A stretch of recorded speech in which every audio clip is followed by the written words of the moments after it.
할렐루야. 이른 새벽 함께 예배하시는 모든 성도님들을 환영하고 축복합니다. 우리에게 부어주시는 그 은혜가 우리의 삶을 주님의 은혜로 다스려 주시고 또 우리 일상 가운데 주님의 도우심과 인도하심으로 우리를 채우실 줄 믿습니다. 우리 시간 기대하는 마음으로 이 새벽 함께 말씀을 보길 원하는데요. 오늘 우리에게 주신 말씀은 욥기 5장 1절로 27절까지의 말씀입니다. 오늘 우리에게 주신 말씀은 욥기 5장 1절로 27절까지의 말씀입니다. 저와 여러분이 한 목소리로 합독하여 오늘의 말씀을 읽겠습니다. 말씀을 읽겠습니다. 너는 부르짖어 보라. 내게 응답할 자가 있겠느냐? 거룩한 자 중에 네가 누구에게로 향하겠느냐? 분노가 미련한 자를 죽이고 시기가 어리석은 자를 멸하느니라. 내가 미련한 자가 뿌리 내리는 것을 보고 그의 집을 당장에 저주하였노라. 그의 자식들은 구원에서 멀고 성문에서 억눌리나 구하는 자가 없으며 그가 추수한 것은 줄인 자가 먹되 덫에 걸린 것도 빼앗으며 올무가 그의 재산을 향하여 입을 벌리느니라. 재능은 티끌에서 일어나는 것이 아니며 고생은 흙에서 나는 것이 아니니라. 사람은 고생을 위하여 났으니 불꽃이 위로 날아가는 것 같으니라.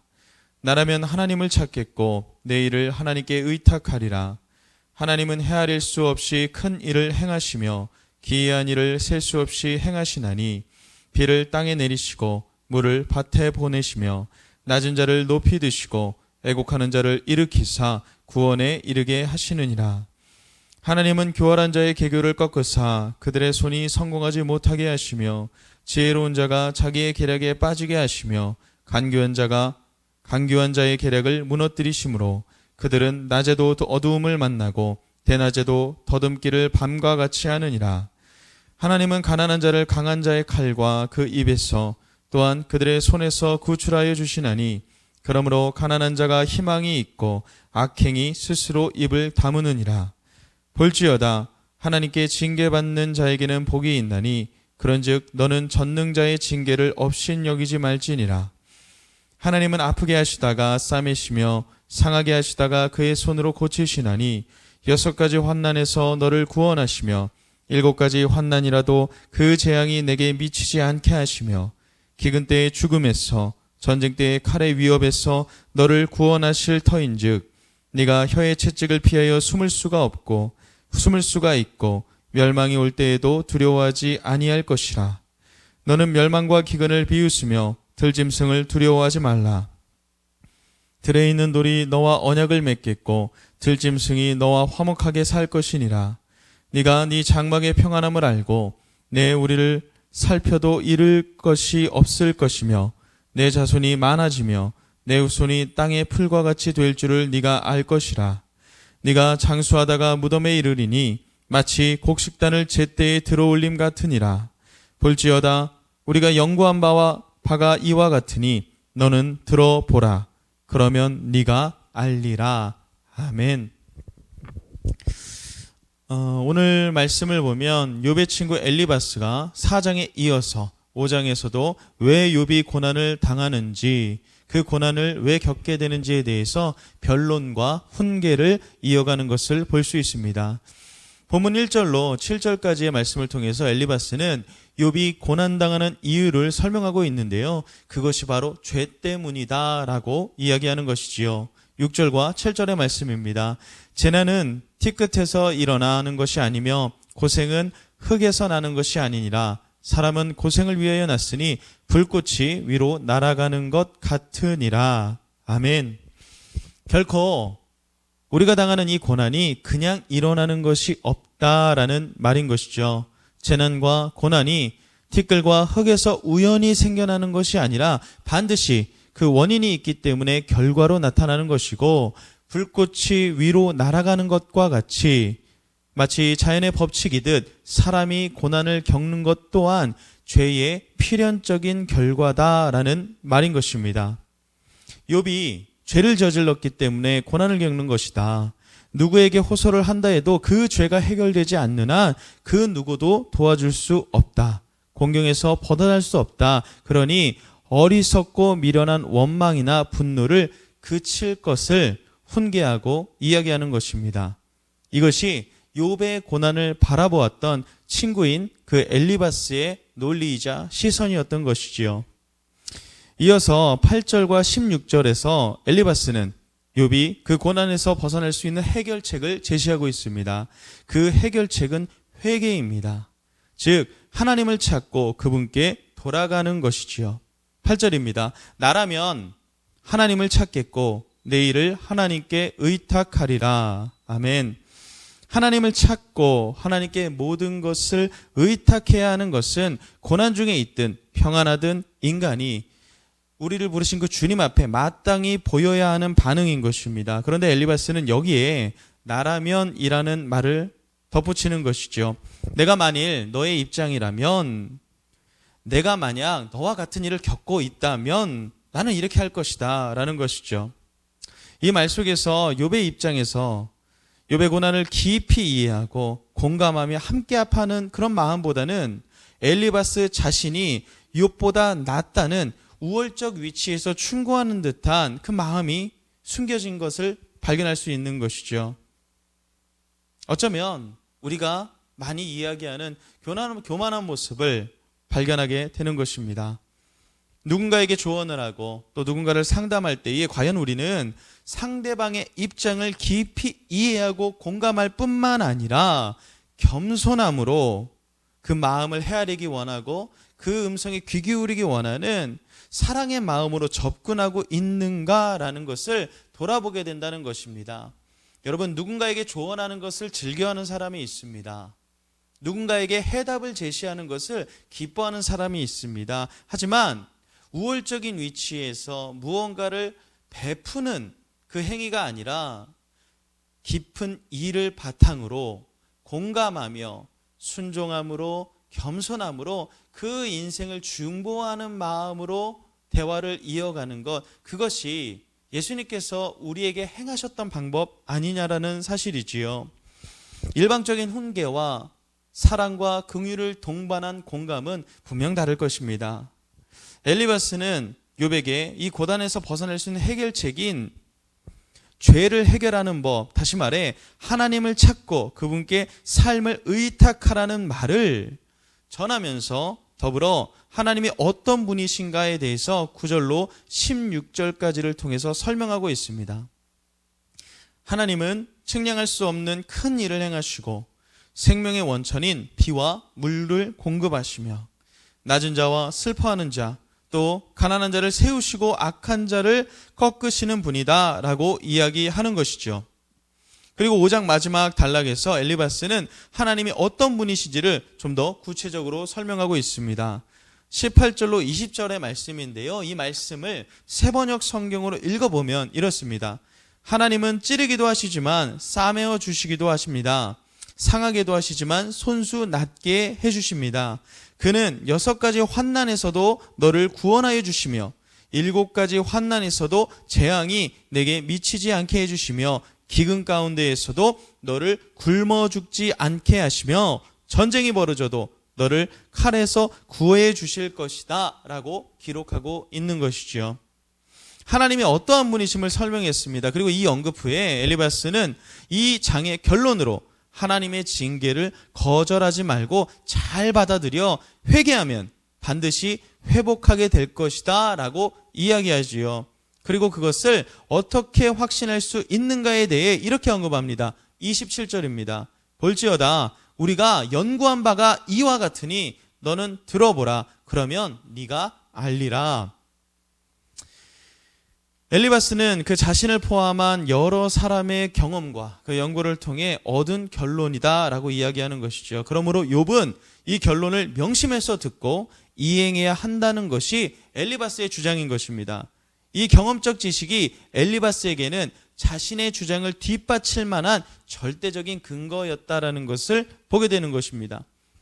그런데 오늘 본문을 살펴보면 엘리바스는 마치 옳은 말을 하고 있는 것처럼 보지만 그는 중요한 2가지를 놓치고 있는 것이지요. 첫 번째는 엘리바스는 하나님의 초월성을 인정한 듯이 말을 했지만 결국 하나님을 자신의 경험적이고 지식적인 틀 안에서 이해하려고 했다라는 것입니다.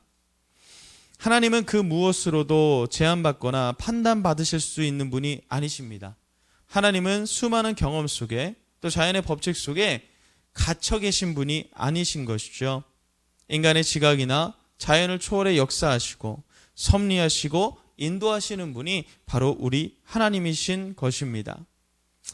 우리가 자주 범하는 어떤 실수, 그 잘못 가운데 하나가 바로 하나님의 일하심을 제한하여 우리의 생각 안에서 판단한다는 것입니다.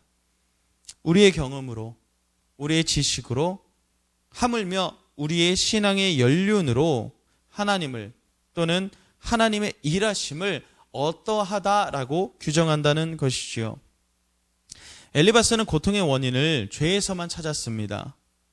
우리의 고통에는 우리가 규정할 수 없는 우리의 지각을 넘어선 다양한 하나님의 뜻이 있음에도 불구하고 그분의 마음, 그분의 생각, 그분의 의도가 전적으로 그분께 달려 있음에도 불구하고 죄라는 이 명제를 본인이 규정하고 이 모든 문제를 해석하려 했다는 사실이지요. 그래서 우리의 마땅한 바는 고통의 원인을 찾기에 집중하는 것보다 겸손하게 하나님의 뜻과 그분의 마음과 그분의 인도하심 가운데 우리의 문제를 맡겨드리는 데 집중해야 하는 것인데 그것을 놓치게 되는 것이지요. 사랑하는 성도 여러분, 우리의 삶은 여러 가지 고난으로 또 어려움으로 또 반대로 때로는 기쁨으로 좋은 일들로 충만히 채워질 것입니다. 근데 그 모든 것 가운데 기억해야 할 것은 무엇이냐면 전적으로 그분의 섭리 가운데 우리의 삶을 맡겨드리는 것입니다.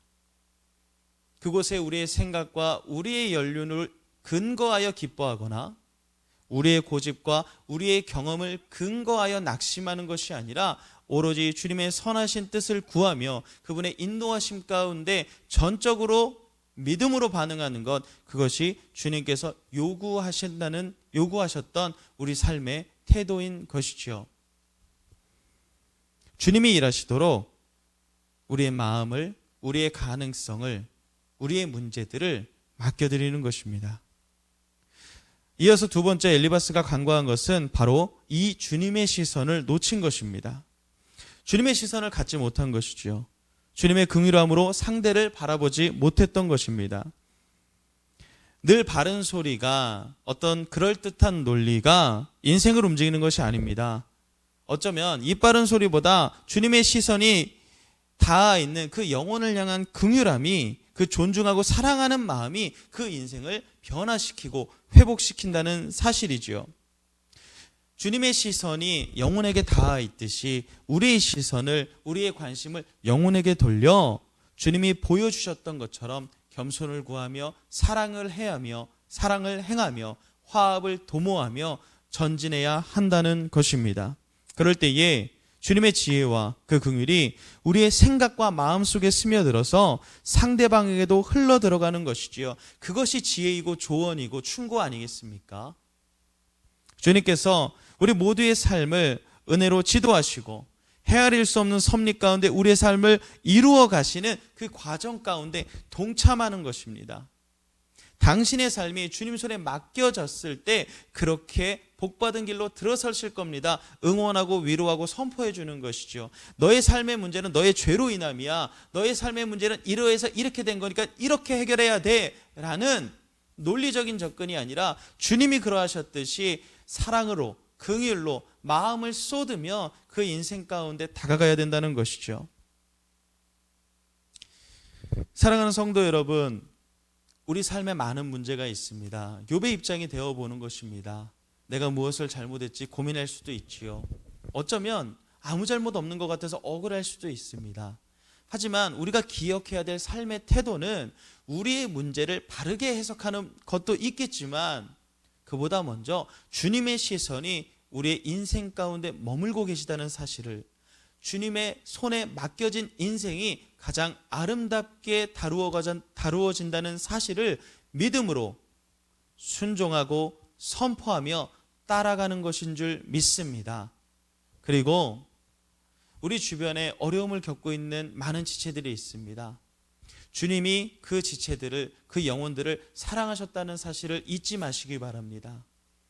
주님의 말씀은 인격적이셨고 주님의 말씀은 우리의 삶을 다루기 원하시는 그분의 긍휼과 사랑이 함께한다는 것을 우리가 믿음으로 선포해야 된다는 사실이지요. 물론 공의와 심판으로 우리에게 우리의 죄를 또 우리의 허물을 주님께서 다루어 주실 때가 있습니다. 하지만 그 모든 것 가운데 결코 틀림없으시고 포기치 않으셨던 주님의 관심과 주님의 시선, 그분의 계획이 있다는 것을 우리가 믿음으로 선포해야 될 줄 믿습니다. 사랑하는 성도 여러분, 우리가 귀한 교회 가운데 함께 공동체로 부르심을 받았습니다.